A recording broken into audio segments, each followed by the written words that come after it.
Perkenalkan, nama saya Stefan Kristo, NIM C24170055.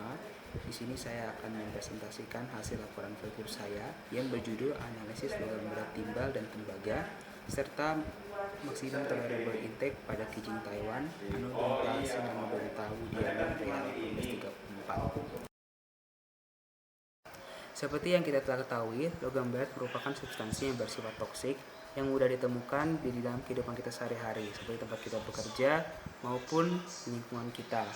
Menurut Budd et al. Tahun 2019, logam yang sering ditemukan menjadi polutan adalah kadmium, arsenik, krom, timbal, tembaga, seng, dan nikel, karena sering ditemukan di dalam air limbah. Lokasi field trip adalah situ IPB dan situ Gede. Menurut Suryani tahun 2010, situ IPB dimanfaatkan sebagai tempat pembuangan limbah dari kegiatan manusia serta kegiatan budidaya. Sedangkan menurut Nurjana et al. Tahun 2011, diketahui bahwa situ Gede merupakan situ yang sering dimanfaatkan oleh warga setempat sebagai sumber pengairan lahan pertanian, tempat budidaya ikan, serta airnya digunakan untuk keperluan masyarakat. Kijing Taiwan atau Anodonta wudiana menurut Paunovic et al. Tahun 2006 memiliki penyebaran yang begitu luas. Sudah menyebar di beberapa daerah di Eropa, bahkan menyebar di negara seperti Republik Dominika, Costa Rica, hingga Indonesia. Menurut Patwa et al. 2015, kijing Taiwan memiliki nilai ekonomis tinggi di Indonesia karena menjadi penghasil mutiara serta dapat dimanfaatkan sebagai aksesoris. Selain itu, kijing Taiwan memiliki peran ekologis sebagai indikator perairan karena fungsi makannya yakni filter feeder sehingga menyerap logam berat yang ada di perairan. Itu menurut Kurnia et al. Tahun 2010.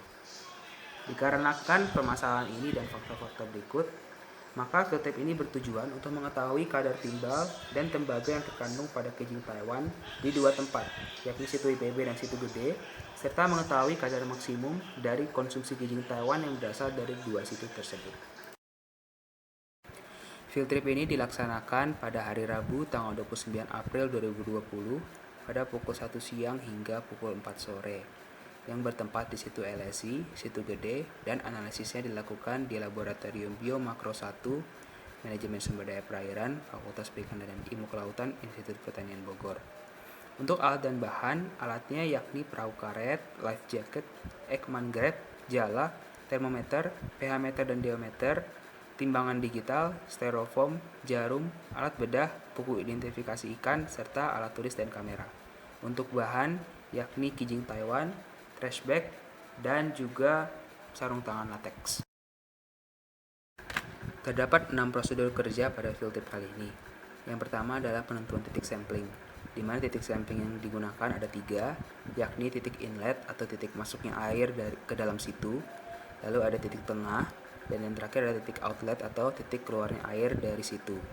Yang berikutnya adalah pengambilan sampel sedimen dengan Ekman grab, dilanjutkan dengan pengambilan kijing dan transportasi sampel menuju laboratorium.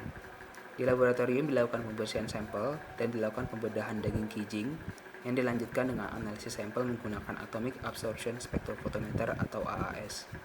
Berikutnya, analisis data akan dicari 6 data, yakni Soft Tissue Index, Body Conditional Index, Meat Yield, Bioconcentration Factor, Maximum Weekly Intake, dan Maximum Tolerable Intake.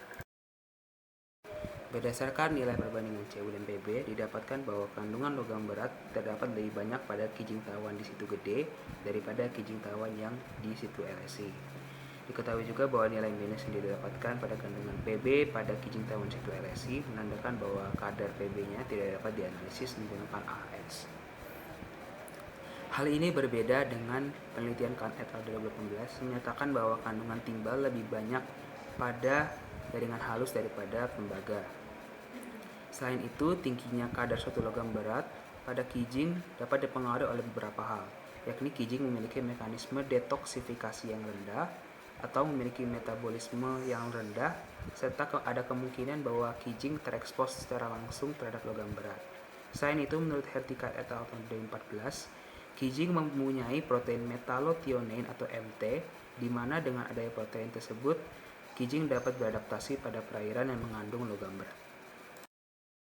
Berdasarkan perbandingan nilai Meat Yield, Body Conditional Index, dan Soft Tissue Index, didapatkan bahwa Kijing Taiwan yang berada di situ gede memiliki nilai yang lebih besar secara keseluruhan daripada nilai yang dimiliki oleh kijing Taiwan yang berasal dari situ LSI.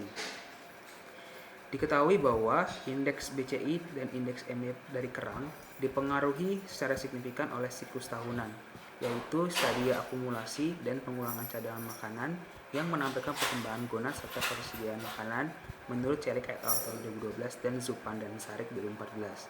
Sehingga, apabila dibandingkan dengan hasil Celik et al. 2012 mengenai kerang laut, nilai BCI dan MY yang didapatkan pada kijing Taiwan di situ LSI dan situ gede sangat kecil. Hal ini mengindikasikan bahwa kijing Taiwan di situ LSI dan situ gede sedang tidak berada pada fase reproduksi atau ketersediaan makanan di situ gede dan situ LSI sangatlah kurang. Berdasarkan tabel nilai maksimum tolerable intake untuk orang dewasa, dapat dipahami bahwa kijing Taiwan di kedua tempat sudah mengakumulasi logam berat pada kadar yang besar.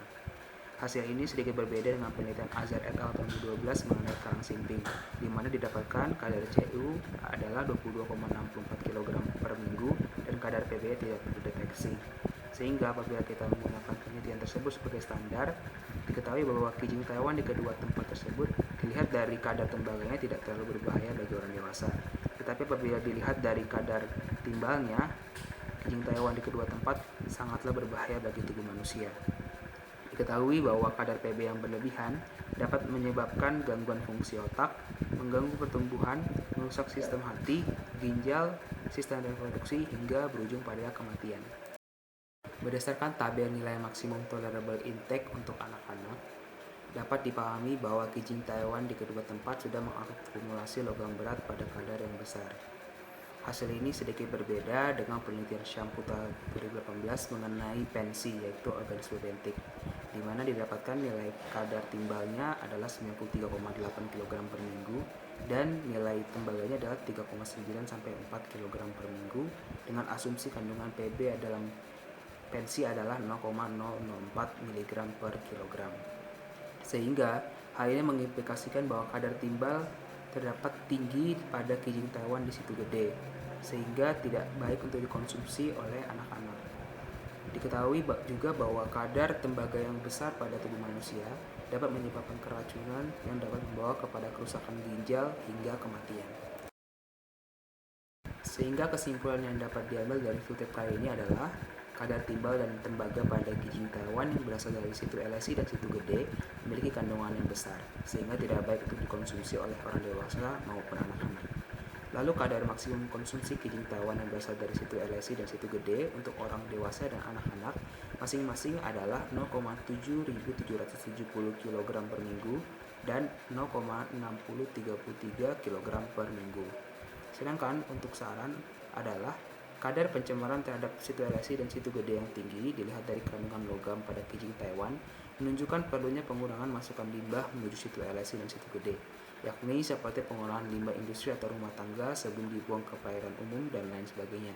Sehingga perlunya pemantauan secara berkala mengenai tingkat pencemaran yang terjadi di situ LSI dan situ gede. Sekian presentasi dari laporan field trip saya. Kurang dan lebihnya mohon maaf. Saya ucapkan terima kasih dan sampai jumpa.